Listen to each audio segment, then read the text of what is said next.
Sakto morning, mga kasakto. Mga kasakto, yung ating haring bulkan is nanahimik na. So ngayon, kasalukuyan nag-harvest ng Chinese cabbage, yung ating katabing farm. So direct kimchi product. Kasi ngayon ang mura dito. So yan o.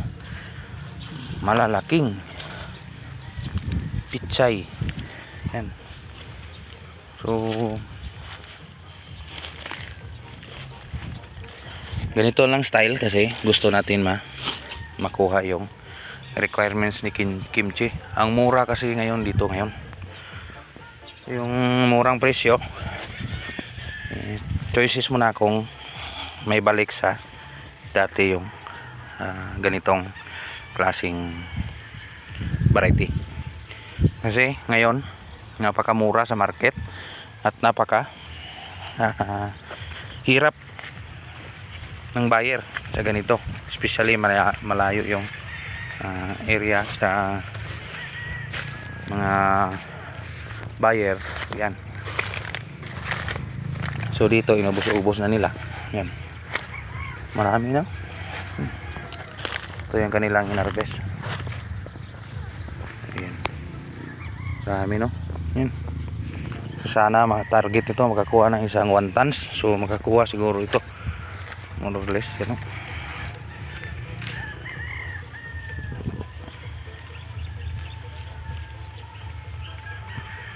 So sana makakuha yan yung mga harvester.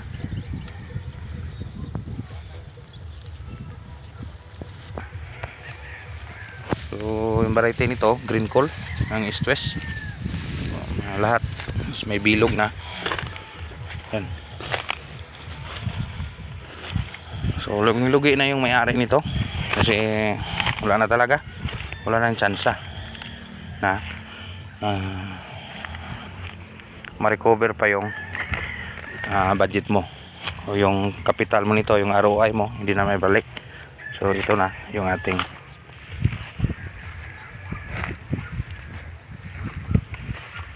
lagro kilo tanan boss.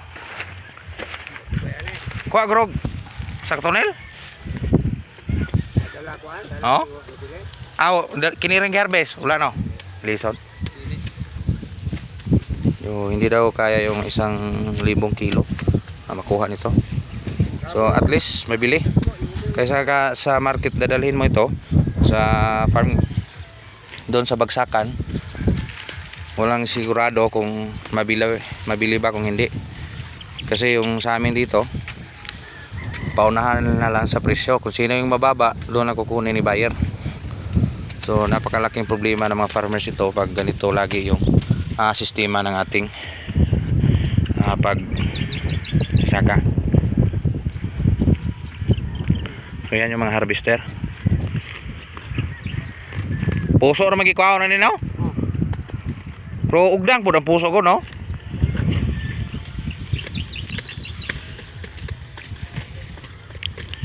So yan ang pag-harvest ng Chinese cabbage. Malinis na malinis yung kanyang kunin talaga yung kanyang bilog. So yan lang muna ang konting update dito sa ating area, Canlaon City, Negros Oriental. Kasing liwanag ni Bulkan Canlaon yung kita sana nito kung mahalang, pero yung presyo natin ngayon, sana mabuhay at makatinim ulit yung farmers. Nahawa na tayo sa ibang farmers, napakahirap sitwasyon na ito. So sana makabili ng konting pataba at makabayad sa libor. Salamat. Insakto TV.